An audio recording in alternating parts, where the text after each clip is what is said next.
이름으로 기도드립니다. 아멘. 쉐이킹 파운데이션이라는 말을 들어보셨나요?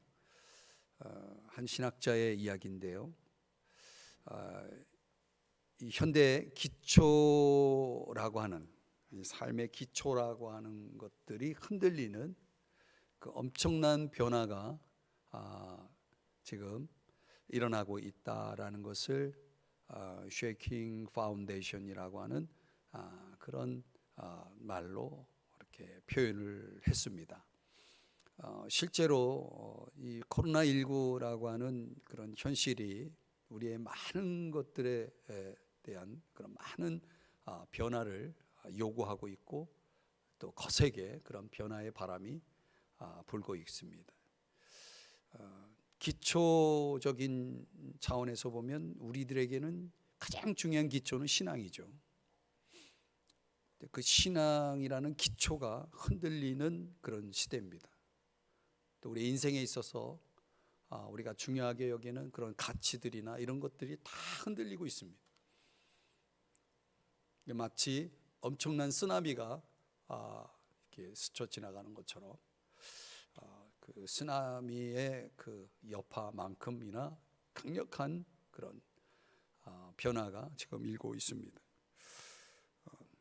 그런 차원에서 우리가 얼만큼 그런 그 변화의 바람을 견뎌낼 수 있겠느냐라고 할 때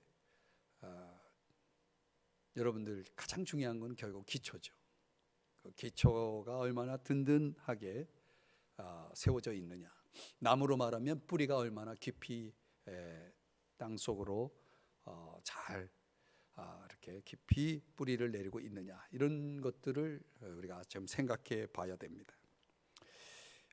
유대인들이 예루살렘에 돌아와서 그 다음에 2월에 돼서야 성전 건축 공사를 시작했습니다.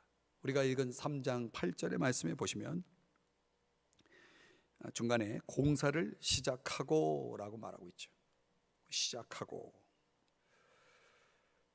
그리고 3장 10절의 말씀에 보면은 건축자가 여호와의 성전에 기초를 놓을 때 이렇게 말씀하고 있습니다. 이제 본문의 내용이 뭘 이야기하려고 하느냐 하면은 성전 복구 이 작업이 이제 재건 사업이 시작됐구나, 이렇게 이제 그 내용을 우리가 엿볼 수가 있는데요. 어떻게 그런 그 성전이 재건되느냐라고 하는 그 재건 작업에 대한 그런 사역에 대한 구체적인 내용은 본문에 전혀 언급되고 있지 않습니다. 어떻게 지금 공사가 진행되는지에 대한 플랜, 그 진행 프로세스는 전혀 언급하고 있지가 않습니다. 그런데 특이한 것은 그런 성전의 기초를 놓을 때 그 복구 작업에 대한 내용은 없지만 거의 없고요. 그 복구에 참여한 사람들의 자세에 초점을 맞추고 있습니다. 그들이 어떤 자세를 가지고 그 작업에 임했는가에 대한 부분만 본문에서 언급되고 있어요. 사실 우리는 뭐 성전이 어떻게 재건되었느냐라고 하는 것에 대한 관심보다는 이런 부분의 차원에서 저와 여러분에게 오늘 본문의 메시지가 주는 아주 중요한 교훈이 있다라고 생각이 됩니다. 저는 이 기초라는 단어가 제 눈에 들어오면서 이 본문의 말씀을 보면서 이 기초, 파운데이션이라고 하는 이 기초를 여러분들에게 서론에서 말씀드렸던 것처럼 우리에게 기초는 신앙적인 기초도 되겠지만은 인생의 기초, 삶의 기초 차원에서도 볼 수가 있겠죠. 성전의 기초를 놓을 때 그 유대인들이 가지고 있었던 그들의 자세를 보면 우리의 신앙적인 기초나 우리의 삶의 기초를 놓을 때 저와 여러분이 가지고 있어야 될 아주 중요한 자세가 오늘 본문에 그려지고 있고 우리에게 그걸 도전하고 있지 않는가라는 말씀을 제가 적용해 보면서 여러분들과 같이 그런 차원에서 말씀을 나눠보려고 합니다. 그래서 오늘 성전의 기초를 놓을 때, 이런 제목으로 말씀을 여러분들과 같이 나눌 때 우리는 성전의 기초라기보다는 좀 더 우리들에게 적용해서 신앙의 기초 내지는 더 포괄적인 의미로 삶의 기초를 놓을 때 우리의 인생의 기초를 아주 견고하게 놓고자 할 때 저와 여러분에게 어떤 자세가 필요할까요? 세 가지 함께 생각해 보죠. 첫 번째는요, 찬송하는 자세입니다. 한번 따라 하십시다. 찬송의 자세. 3장 9절의 말씀에 보면은 일제히 일어났다. 일제히라는 단어가 지난번 제가 말씀을 풀었죠. 일제히라는 단어가 바로 앞에도 나오거든요. 그러니까 한 마음으로 모두가 다 같이 이 공사에 참여하는 사람들의 마음이 하나의 마음이 되었다라고 하는 걸 강조합니다. 그리고 당연히 그런 그 공사에 참여하는 사람들의 적극적인 자세를 강조하고 있다고 봅니다. 3장 8절의 말씀에 보면 공사라는 단어가 나오죠. 공사. 이 공사라고 하는 단어는 사업, 성전 복구 공사를 얘기합니다. 거기 3장 8절 끝부분에 보면 감독하게 함에라고 하는 단어도 나옵니다. 이 감독한다라고 하는 것은 인도하다 또는 보살피다라는 뜻을 가지고 있습니다. 그러니까 그 재건 사업을 진행하는 사람들 안에 그 리더급에 속한 사람들, 특별히 제사장이라든가 레위인들, 우리가 성전에서 본 그 수르바벨, 예수아라는 그런 리더십들이 가지고 있는 그런 자세는 보살피는 자세. 다시 말하면 일이 잘 진행될 수 있도록, 사람들이 일을 잘 할 수 있도록 돕는 자의 어떤 그런 자세를 가지고, 어떤 권위적이고 지배적인 자세가 아니라 잘 섬기는 자세를 취했음을 여기서 본문에서 강조를 합니다. 중요한 거는 이런 성전 공사, 재건 복구 사업의 기초가 놓이는 그 시점에서 그들이 먼저 한 일이 무엇인가, 오늘 본문에 보니까 3장 10절의 말씀을 한번 같이 읽어보도록 하겠습니다. 같이 읽습니다. 시작. 건축자가 여호와의 성전의 기초를 놓을 때 제사장들은 예복을 입고 나팔을 들고 아삽 자손 레위 사람들은 제금을 들고 서서 이스라엘 왕 다윗의 규례대로 여호와를 찬송하되. 아멘. 여호와를 뭐 했다고요? 찬송하되 그랬죠. 근데 특이한 것은 이 규례를 얘기하는데 누구의 규례냐면 다윗 규례다. 다윗 규례. 우리가 이제 이 규례라는 단어가 모세오경을 보면 모세의 규례, 하나님이 모세를 통해서 이스라엘 백성에게 준 법도, 규례 이런 것들을 많이 언급을 하는데, 모세와 연결된 규례는 주로 제사와 관련된 규례라고 한다면, 다윗의 규례는 특이한 것은 다윗은 어떤 규례를 하나님으로부터 받게 되냐면 음악과 관련된 거죠. 여기 나팔이라는 게 동원되고 또 금속재 관악기입니다. 우리가 이스라엘 백성이 광야 여행 때에 하나님께서 그들로 하여금 사용하게 했던 나팔의 개념하고는 좀 다른 나팔이죠. 금속재로 만든 그런 관악기를 얘기하는데, 그런 나팔, 그 재금이라는 것은 오늘날 얘기하면 심벌즈입니다. 심벌즈. 이렇게 심벌즈 뭔지 아시죠? 그 심벌즈입니다. 이런 악기를 동원해서 뭐 하게 했냐면 여호와를 찬송하되 이렇게 말하고 있습니다. 뭘 했다는 얘기냐면 찬양을 드렸다는 거죠. 찬양을 드렸다. 여러분, 우리가 우리의 삶에 있어서 흔들리지 않는 기초가 되어야 하는 부분이 뭐냐면 바로 이것이죠. 찬양의 기초가 있어야 됩니다. 우리의 삶 속에 끊임없이 변함없이 우리의 삶을 가득 채워야 할 것이 있다면 그것은 다름 아닌 찬양입니다. 이 찬양이라는 것이 얼마만큼 중요한가. 우리의 인생의 기초를 든든하게 만들어줄 수 있는 요소로서 오늘 성경은 그 찬양을 강조하고 있습니다. 찬양이라는 건 넓은 의미에선 우리에게는 이제 예배가 되겠죠.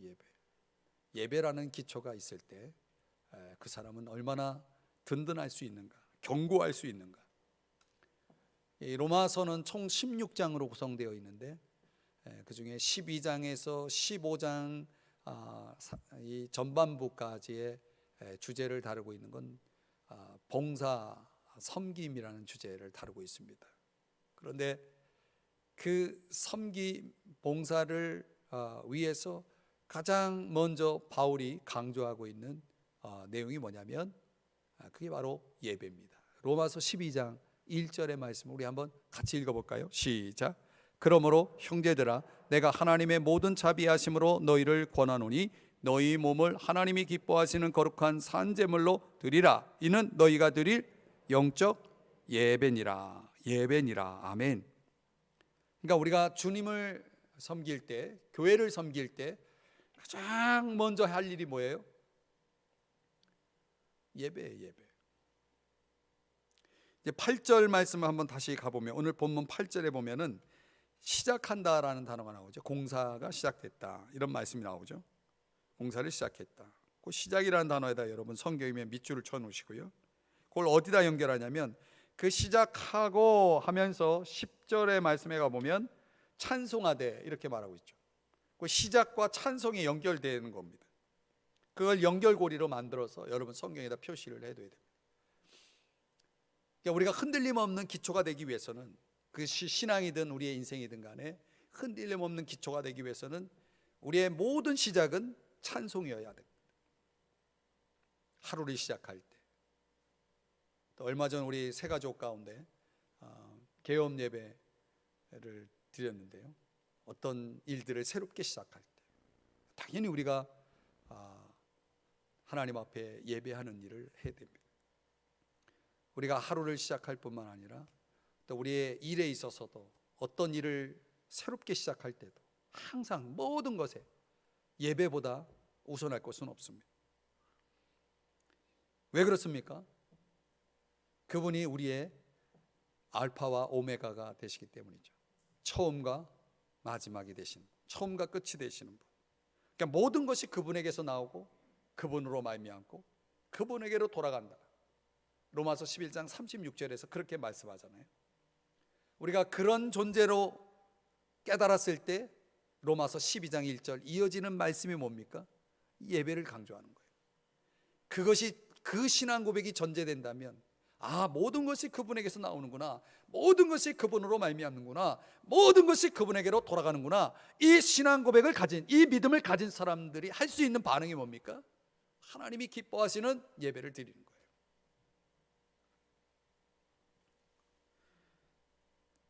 주님을 향한 우리의 인생의 기초가 되어야 할 것은 당연히 그런 면에서 찬양과 경배라고 할 수 있습니다. 정말 모든 것에 있어서 찬양과 경배가 앞서는 사람들은 틀림없이 그 내면의 자세, 그 영적인 상태가 하나님과의 관계가 올바로 되어 있을 때 그것이 가능합니다.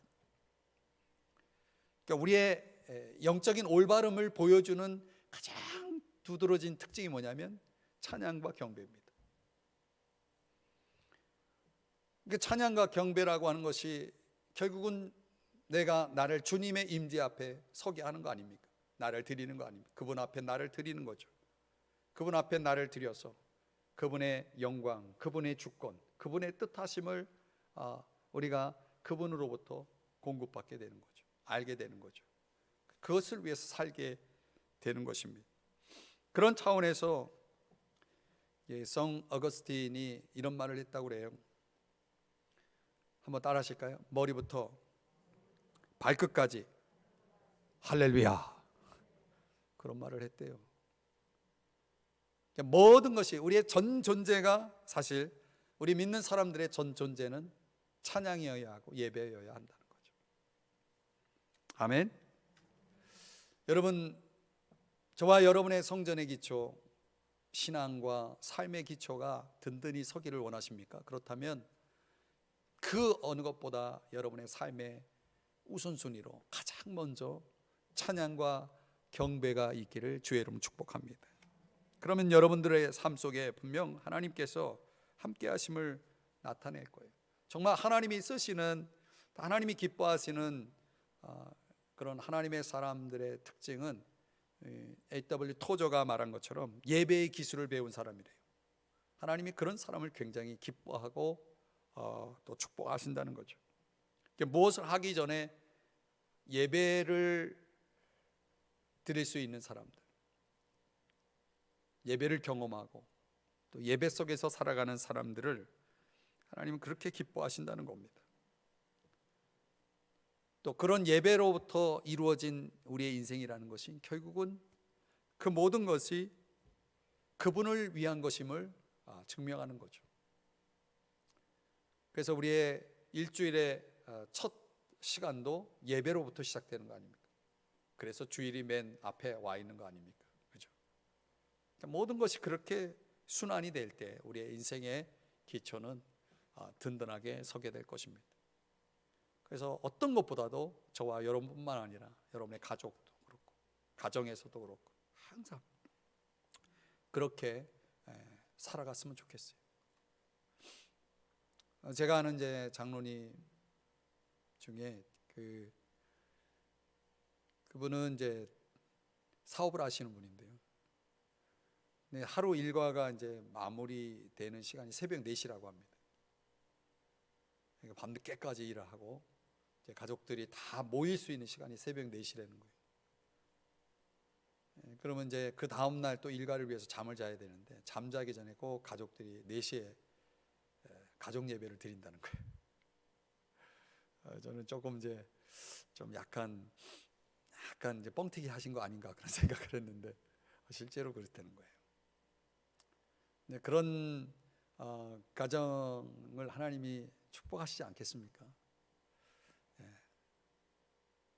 우리의 현실에 적용하기는 참 어렵겠죠. 새벽 4시에 온 가족이 함께 예배한다.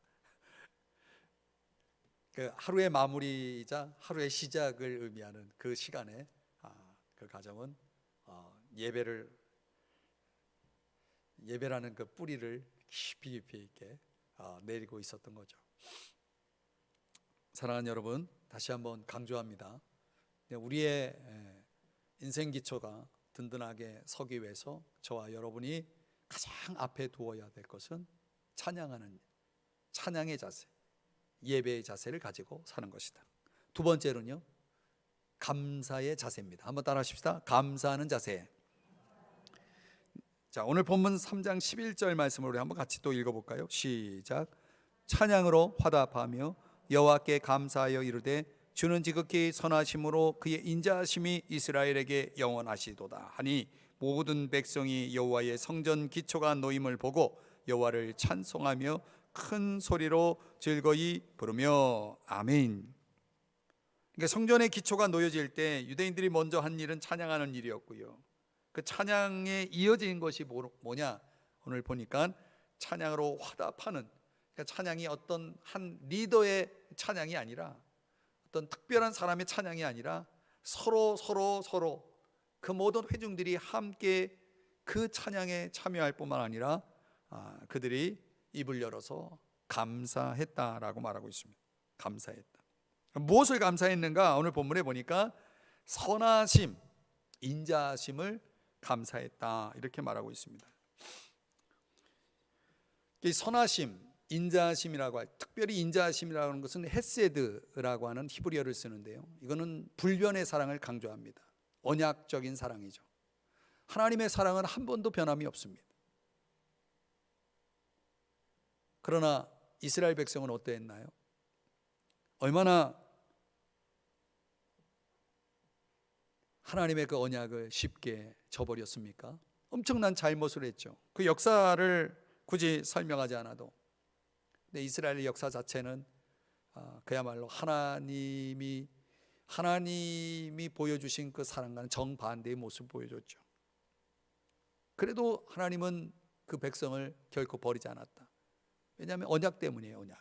언약, 이 커버넌트가 그래서 중요한 겁니다. 그래서 여호와의 자비와 긍휼이 무궁하심으로, 예레미야가 3장에서 그렇게 말하잖아요. 무궁하신 그 자비와 긍휼이 무궁해서 우리가 진멸되지 아니합니다. 벌써 없어져도 사라져도 오래전에 사라졌어야 이스라엘이라는 나라가 지금까지 살아있잖아요. 그러니까 여호와의 자비와 긍휼이 얼마나 무궁한지를 보여주고 있는 것입니다. 그리고 마침내 그 언약, 하나님이 세운 언약이, 하나님이 주신 언약이 이루어질 날이 이제 시간표가 점점 다가오고 있는 것이죠. 종말의 역사 속에 그 약속은 마침내 이루어지고 말 것입니다. 그러니까 세상 끝날까지 주님의 언약은 변치 않는 언약이라는 것을 보여줍니다. 그러니까 이스라엘 백성들이 보여준 그 역사, 하나님 앞에서 그들이 보여준 역사나 또 하나님이 그들을 향해서 보여준 그런 지극히 선하심과 인자하심을 놓고 봤을 때 분명 그런 역사에 대한 회고가 이스라엘 백성들로 하여금 당연히, 유대인들로 하여금 당연히 이걸 떠올리지 않을 수가 없었겠죠. 감사하다. 이 바울 사도도 디모데전서 1장 12절에서 이런 고백을 하죠. 우리 한번 다 같이 읽어볼까요? 시작. 나를 능하게 하신 그리스도 예수 우리 주께 내가 감사함은 나를 충성되이 여겨 내게 직분을 맡기심이니. 감사하다는 거예요. 나를 이렇게 귀한 직분을 주신 하나님께 너무 감사하다는 거예요. 근데 왜 이런 감사가 그에게서 고백될 수밖에 없냐면 13절이 있기 때문에 그래요. 다 같이요. 시작. 내가 전에는 비방자요 박해자요 폭행자였으나 도리어 긍휼을 입은 것은 내가 믿지 아니할 때에 알지 못하고 행하였음이라. 할렐루야. 여러분, 바울이 과거에 어떤 사람이었는가 고백하고 있잖아요.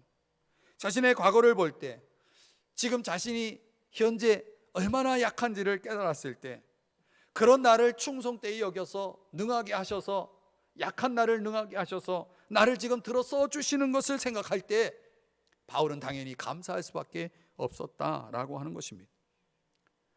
주님을 향한 저와 여러분의 이 감사라고 하는 것은 그야말로 불변의 주제죠.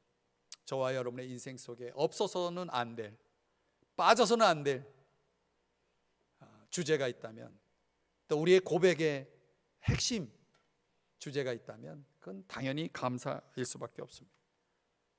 여러분에게 어떤 감사가 있습니까? 여러분은 오늘 무엇을 감사하셨나요? 어떤 성도가요, 병에 걸렸는데요, 결국 이제 하나님의 치유하심의 은혜를 입지 못하고 하나님이 이제 그를 부르셨습니다. 근데 그 삶을 마치면서 이런 고백을 했다는 겁니다. 내가 건강해지면 주님을 위해서 봉사를 정말 많이 하고 싶었는데 제가 아무것도 할 수 없군요. 이런 말을 남겼다고 그래요. 하고 싶었는데, 건강하다면 할 수 있었는데 할 수 없었다는 얘기입니다. 근데 우리 삶에는 기회라는 것이 있잖아요. 기회. 근데 그 기회가 지나가면 없는 겁니다. 그러니까 지금 해야 할 것이 지금 해야 되는 거예요. 지금 해야 될 것이 있다면 지금 해야 되는 거예요. 그게 뭐예요? 저는 그게 감사라고 생각합니다. 감사는 지나가면 안 되는 겁니다. 그냥 지나가 버리면 안 되는 겁니다. 오늘 내가 감사해야 될 게 있다 그러면 바로 감사해야 되는 거예요. 그러니까 성숙한 신앙인의 특징이 뭡니까? 감사가 있다는 거예요. 감사가 있다는 거예요. 우리의 신앙에 문제가 생길 때 제일 먼저 나타나는 증상이 뭐냐? 그게 뭔지 아십니까? 감사가 사라진다는 거예요. 감사가 사라지고 뭐가 자리 잡냐면 교만이 자리 잡는 거죠. 얼마나 교만해지는지 모릅니다. 예수님이 고쳐주신 10명의 나병 환자 이야기, 여러분 성경에 누가복음 17장 기억하시죠? 10명이 다 치유를 받지 않습니까? 그런데 10명 중에 한 나병 환자, 그는 사마리아인이었죠. 누가복음 17장 16절 이하에 보니까 예수의 발 아래 엎드려 감사한 그 한 사람, 단 한 사람, 사마리아 사람이 있었는데 17절 말씀 우리 한번 같이 읽어볼까요? 시작. 예수께서 대답하여 이르시되 10사람이 다 깨끗함으로 받지 아니하였느냐? 그 9은 어디 있느냐? 이랬다는 거예요. 예수님이 도대체 9명은 어디 갔냐는 거죠. 18절. 이 이방인 외에는 하나님께 영광을 돌리러 돌아온 자가 없느냐? 그러니까 감사라는 건 뭐예요? 감사는 하나님께 영광을 돌리는 거예요. 그게 감사예요. 그렇게 영광을 돌리러 돌아온 자가 없느냐? 19절 다 같이요. 시작. 그에게 이르시되 일어나가라 내 믿음이 너를 구원하였느니라 하시더라. 아멘. 이게 굉장히 중요한 말씀이에요. 왜요? 여러분, 우리가 은혜를 받고 정말 우리가 하나님 앞에 축복을 받을 수가 있죠. 근데 그 축복이 축복으로만 끝나는 사람들이 있다는 거죠. 병을 고침받았다, 이게 축복이죠. 그러나 그걸로 끝난 거예요. 이 사마리아 사람, 하나님 앞에 감사한 사람은 플러스 뭘 받았습니까? 19절 보니까 내 믿음이 너를 구원하였다. 영원한 생명을 얻었다는 거 아니겠습니까? 이 말은 다시 말하면 우리가 정말 진정으로 구원받았다면 이런 사마리아 사람과 같은 특징이 나타난다는 걸 보여주는 거죠. 구원받은 사람들은 하나님께 나와 당연히 돌려드려야 할 하나님의 영광을 그분에게 다시 돌려드리는 것입니다. 사람이 감사할 마음이 없고 또 감사할 대상이 없다는 것만큼 비극은 없는 것이에요. 20세기에 가장 영향력 있는 변증 작가 중에 체스터튼이라고 하는 사람이 있습니다. 그가 아주 재미있는 이런 말을 했습니다. 아이들이요, 성탄절 여러분 선물하면 뭐가 생각납니까? 양말. 그 성탄 아침에 일어나 양말에 들어있는 그 선물, 그런 거 있잖아요. 그걸 보면서 양말 속에 들어있는 선물을 보면서 감사하는데 두 발을 양말 속에 넣고 살아가면서 감사하지 못하는 사람이요. 그래서 두 발을 양말 속에 넣고 살아가면서 감사하지 못하는 사람이요. 아주 재미있는 비유 아닙니까? 우리가 정말 감사할 걸 감사하지 못하고 살아가는 인생들을 지적해주고 있는 거라고 봅니다. 여러분, 요한복음 9장에 보면요, 날 때부터 맹인된 사람의 이야기가 나오잖아요. 그 제자들이 물었어요. 누구 죄입니까? 저 사람의 죄입니까? 부모의 죄입니까? 그랬더니 예수님이 뭐라고 말씀했어요? 저 사람의 죄도 아니고 부모의 죄도 아니고 하나님이 하시는 일이 그에게서 나타나기 위한 거야. 그렇게 말씀하셨어요. 그리고 그의 눈을 뜨게 하는 기적을 행하셨다는 거죠. 여러분, 그 사건에서 우리가 꼭 깨달아야 될 게 뭡니까? 우리의 인생의 고통을 우리가 해석할 때 누구 탓이냐라고 해석하고 그걸 그런 차원에서 해결하려고 할지도 모르겠어요. 누구 때문에 이거 이렇게 태어난 거야? 부모야? 아니면 저 사람이야? 우리가 이렇게 그 문제를 그렇게 바라볼 수도 있겠죠. 우리가 진짜 잘못 바라보는 그런 관점들이 바로 그런 겁니다. 우리 인생을 되돌릴 수 없는 과거로 자꾸 풀어가려고 하는 사람들이 있어요. 과거는 바꿀 수가 없는 거예요. 누구의 탓이냐 논해서 그게 맹인의 눈을 뜨게 하는데 무슨 도움이 된다는 거예요? 아무 도움이 안 돼요. 주님은 앞으로 저 사람을 통해서 하나님이 하시는 일, 거기에 초점을 맞춰서 그 문제를 바라보고 그렇게 해석해 주신 거죠. 우리 주님이 그런 해석을 내놓은 것입니다. 지금 맹인이 왜 이렇게 됐느냐가 중요한 게 아니라 맹인에게 필요한 것은 맹인이 앞으로 어떻게 될 것이냐가 더 중요하다는 것이죠. 왜 코로나가 왔느냐? 이렇게 해서 그 원인이, 그 과거 어떤 이유, 이런 것들을 우리가 따질 것이 아니라 앞으로가 더 중요한 거죠. 사실 사람이 살다 보면 냉혹한 현실 앞에 직면할 때가 있습니다. 아주 힘들고 어려움을 당할 때가 있죠. 그럴 때 이스라엘 백성들은 항상 하나님 앞에 뭐합니까? 원망하죠. 원망했어요. 그 원망하는 백성들 앞에 하나님은 기적을 행하지 않습니다. 날 때부터 맹인된 사람, 하나님께서 하실 일을 나타내기 위해서 그에게 주어진 현실을 우리 주님은 보신 거죠. 그리고 그 일을 행하신 겁니다. 우리가 누구를 탓하기에 앞서서 정말 우리가 기억하고 주목해야 될 것은 주님께서 행하실 일들에 주목하는 거죠. 우리의 현실, 우리의 환경이 아니라 이런 상황 속에서 주님이 우리에게 들려주시는 주의 음성을 듣고 우리가 그 앞에서 감사하며 순종하며 살아가는 것이 중요하다는 말씀입니다. 그런 사람에게 주님은 기적을 이루어 주시는 거죠. 기적을 이루어 주시는 겁니다. 여러분 기억하세요. 우리의 삶의 현실 앞에서 우리가 해야 할 일은 원망하고 누구 탓하고 이런 게 아니라 감사하고 주님 앞에서 우리가 순종하며 살아가는 모습인 줄 믿으시기 바랍니다. 그래서 청교도의 그 유명한 기도가 있지 않습니까? 하나님 우리에게 너무 많은 걸 주셨어요. 그런데 한 가지만 더 주세요. 감사하는 마음이요. 감사하는 마음을 하나 더 달라고. 여러분, 많은 걸 주셨는데, 하나님이 많은 걸 주셨는데 정말 우리가 하나님 앞에 구해야 될 기도 제목이 있어요. 그게 뭐예요? 이들의 기도처럼 감사하는 마음을 잃지 않게 해달라고. 내 안에 감사의 마음이 항상 떠나지 않게 해달라고. 할렐루야. 감사의 자세를 가지고 살아가시길 바랍니다. 감사하는 삶의 기초라고 하는 것은 어떤 바람에도 흔들리지 않는 거예요. 어떤 나무도 흔들리지 않는 것입니다.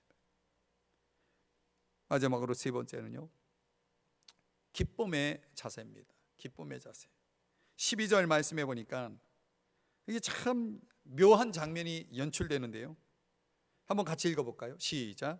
제사장들과 레위 사람들과 나이 많은 족장들은 첫 성전을 보았으므로 이제 이 성전의 기초가 놓임을 보고 대성통곡하였으나 여러 사람은 기쁨으로 크게 함성을 지르니. 자, 여기 자세히 이 말씀을 보세요. 뭔가 감정의 두 그룹이 형성되어 있는 것을 볼 수가 있어요. 한 그룹은 대성통곡을 하고 있고 한 그룹은 기쁨으로 함성을 지르고 있었다. 대성통곡한 그룹은 어떤 그룹입니까? 제사장들과 레위 사람들과 나이 많은 족장들이라고 그랬죠. 이들은 뭘 경험한 사람들이에요? 첫 성전. 첫 성전은, 여기서 말하는 첫 성전은 뭐예요? 솔로몬 성전을 얘기해요. 그러니까 지금 이제 성전 기초를 놓는 이 일을 시작할 때 과거 솔로몬 성전이 세워진 그 첫 성전의 장면을, 그 영광스러운 장면을 목격한 사람들은 그 성전에 비하면 지금 수르바벨 성전은 아주 초라한 성전이에요. 그 큰 성전의 영광을 보았던 사람들은 이 작은 성전의 모습을 보면서 너무 비참한 거예요. 큰 것을 보았던 사람이 이 작은 성전 앞에 기가 막힌 거죠. 왜 우리가 이런 성전에 지금 현장에 있어야 되느냐라고 할 때, 그들은 과거 그들이 범한 죄로 인해서 이방 민족에게 철저히 짓밟히고 그 어마어마한 솔로몬 성전이 폐허가 되고 무너져 버렸다라고 하는 그 역사, 과거의 그 역사를 기억하고 있는 사람들은 다 대성통곡했다는 거예요. 그러면 그런 슬픈 과거를 생각하면서 슬퍼하는, 대성통곡하는 이런 사람들이 있는가 하면은 한쪽에서는 기뻐하면서 함성을 지르고 있었다는 거예요. 환호성을 지르고 있었다는 거예요. 그 환호성을 지르는 사람은 누굴까요? 저는 이렇게 생각합니다. 첫 성전을 보지 못한 사람들. 그들은 솔로몬 성전을 본 적이 없어요. 그들은 포로 생활을 마치고 예루살렘에 돌아와서 지금 이제 하나님의 성전을 짓는 일에 참여하고 있는 사람들이었다는 거예요. 그리고 그들이 비로소 성전이라는 것을 그들의 눈으로 목격할 수 있는 그 성전 재건의 현장을 보면서 감격하는 사람들이 있었다는 거예요. 그들은 틀림없이 앞에서 얘기한 대성통곡한 그룹보다는 젊은 그룹이었을 가능성이 있어요. 이 젊은 사람들은 과거의 역사를 회고하며 대성통곡한 사람들과 전혀 다른 관점으로, 미래적인 관점으로 그 성전 이후에, 성전 재건의 이후의 세계를 미래적인 차원에서 보면서 감사하고 감격했을 가능성이 있다. 저는 그렇게 해석을 하는 거죠. 그러니까 우리의 현실을 과거적으로 풀어가는 사람들과 미래적으로 풀어가는 사람들의 반응이 이렇게 다를 수 있는 거죠. 물론 대성통곡한 게 나쁜 건 아니에요. 과거 역사를 돌아보며 반성하고 회개하는 모습 필요하죠. 그러나 반면에 우리는 또 어떤 자세가 우리의 삶에 필요하냐, 앞을 향해 미래를 보면서 기뻐할 수 있는 그런 자세가 우리에게도 필요한 거죠. 늘 울기만 할 거예요? 바울이 감옥에서 쓴 편지 빌립보서에 보면 주제가 기쁨 아닙니까? 바울이라는 사람의 그 컨텍스트 상황을 보면 전혀 기뻐할 수 없는 사람이에요. 그는 감옥이라는 환경 속에 있어요. 환경이 주는 기쁨을 그는 누릴 수가 없는 사람이에요. 그는 많은 사람들의 적대자들을 그런 적대자들로 둘러싸여 있었죠. 그런 사람으로 인해서 기뻐할 수 없는 상황 속에 있었던 사람입니다. 더욱이 그는 언제 죽을지 모르는 사람이에요. 그런 미래의 어떤 그런 밝은 미래가 그를 기다리고 있는 그런 차원도 아니에요. 그런데 그는 주 안에서 기뻐하라고 말하고 있지 않습니다. 오직 그를 기뻐하게 만든 것은 주 안에서라는 거 외에는 없었던 거죠. 이게 이제 비밀입니다. 우리 그리스도인들에게 주어진 기쁨이라고 하는 그 아주 절대무위의 그 근거는 주 안에서라는 것입니다. 우리가 주님 안에 있다는 그 자체가 우리의 모든 삶을 기쁨으로 만들어줄 아주 중요한 열쇠를 가지고 있다는 걸 알 수 있습니다. 어느 성도님이 한 골짜기 언덕에 살고 있었는데요, 거기 집에 여러 가지 소중한 물건들이 가득 차 있고 나름대로 참 감사하며 살았던 사람, 소박하지만 참 풍성하게 살고 있었던 이 성도의 집이 불에 타 소각되고 있는 상황에 빨리 피신하라는 그런 방송이 나오고 아무것도 가지고 나올 수 있는 상황이 안 돼. 그냥 빈손으로 겨우 목숨만 견딜 수 있는 그런 상황에서 도망치면서 그 남편이 아내에게 이런 질문을 던졌다고 합니다. 여보, 당신에게 기쁨이 있어? 여러분이라면 기쁨이 있겠습니까? 우리가 우리의 삶 속에서 기쁨을 잃어버리는 이유가 뭡니까? 이런 불행한 일들이 우리의 기쁨을 빼앗아 갑니까? 근본적으로 우리 신앙인들에게 기쁨을 빼앗아 가는 이유는 이런 환경적인 것보다는 다른 데 있어요. 예컨대 죄라는 것이 우리에게 기쁨을 빼앗아 가는 거죠. 나쁜 습관, 경건 생활에 대한 게으름, 예배에 대한 소홀함, 성도 간의 교제를 멀리함, 이런 것들을, 이런 여러 가지 요소들이 진정 주 안에서의 기쁨을 빼앗아가고 있다는 사실을 아십니까? 환경이 아니에요. 사람이 아니에요. 어떤 미래의 희망도 아니에요. 우리의 기쁨에 직접적으로 영향을 주는 것들은 이런 것들이에요, 결국은. 로마서 5장 2절의 말씀을 한번 같이 읽어보겠습니다. 시작. 또한 그로 말미암아 우리가 믿음으로 서 있는 이 은혜에 들어감을 얻었으며 하나님의 영광을 바라고 즐거워하느니라. 아멘. 뭘 바라고요? 하나님의 영광을 바라고 즐거워하느니라.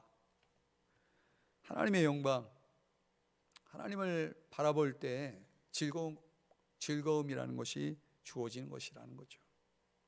우리가 늘 주님을 바라보면 베드로처럼 바다 위를 걸을 수 있는 것입니다. 그러니까 주님을 향한 시선이 다른 데로 돌아설 때, 주님을 향한 그 시선이 희미해질 때, 그때 우리는 베드로가 물에 빠져 들어간 것처럼 이 세상의 그 수많은 그런 압박, 영향, 여러 가지 요인에 의해서 우리도 기쁨을 잃어버리고 세상 물 속에 빠져 들어갈 수 있는 것이죠. 항상 주님을 바라보는 것이 필요한 것입니다. 사랑하는 여러분, 주 안에서 기뻐하는 삶의 자세를 가지고 살아가시기를 주의 이름 축복합니다. 이제 말씀을 적용해 보겠습니다. 성전 복구 사업이 시작됐는데 어떻게 성전이 지어지는지, 그 성전 재건에 참여한 사람들의 자세를 본문이 언급하고 우리에게 도전해 주고 있습니다. 어쩌면 성전이 이제는 솔로몬 성전도 없고 스룹바벨 성전도 없습니다. 헤롯 성전도 없습니다.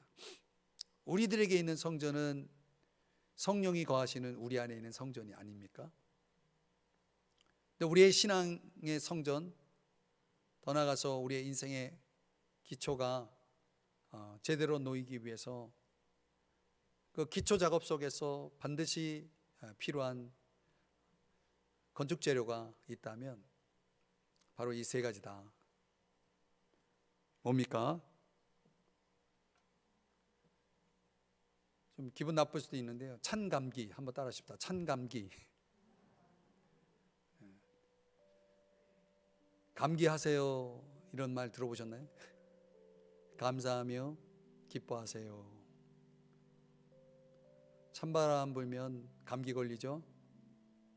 그래서 제가 찬감기 이렇게 좀 외우면서 찬양하며 감사하며 기뻐하며 우리가 그런 자세를 가지고 살아갈 수 있다면 뭐 세상 사람들이 뭐라고 얘기해도 또 어떤 바람이 그런 우리 기초를 흔들 수 있는 여러 가지 그런 바람들이 불어도 그런 변화의 바람 앞에 우리가 조금 더 흔들림이 없이 살아갈 수가 있는 그런 아주 견고한 그 든든한 인생, 그런 신앙이 될 수 있다. 참 좋은 그 말씀, 굉장히 우리에게 필요한 말씀으로 오늘 하나님께서 우리에게 말씀을 주셨어요. 그래서 오늘 금요기도에 나오신 여러분들이 또 이 방송을 통해서 말씀 듣고 예배하는 우리 모든 성도님들이 이 찬 감기를 잘 기억을 하고 내 인생 기초, 신앙 기초를 잘 세워야 되겠다.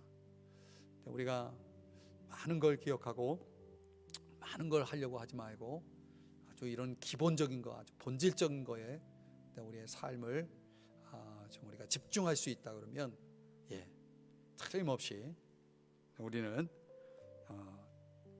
오늘 말씀처럼 승리할 줄 믿습니다. 네, 여러분 모두 찬양과 그리고 감사와 그리고 기도로 기뻐하면서 오늘도 이 금요기도에 하나님 앞에 뜨겁게 기도하며 나아갈 수 있기를 주님의 이름으로 축복합니다. 축복합니다. 이 시간에 우리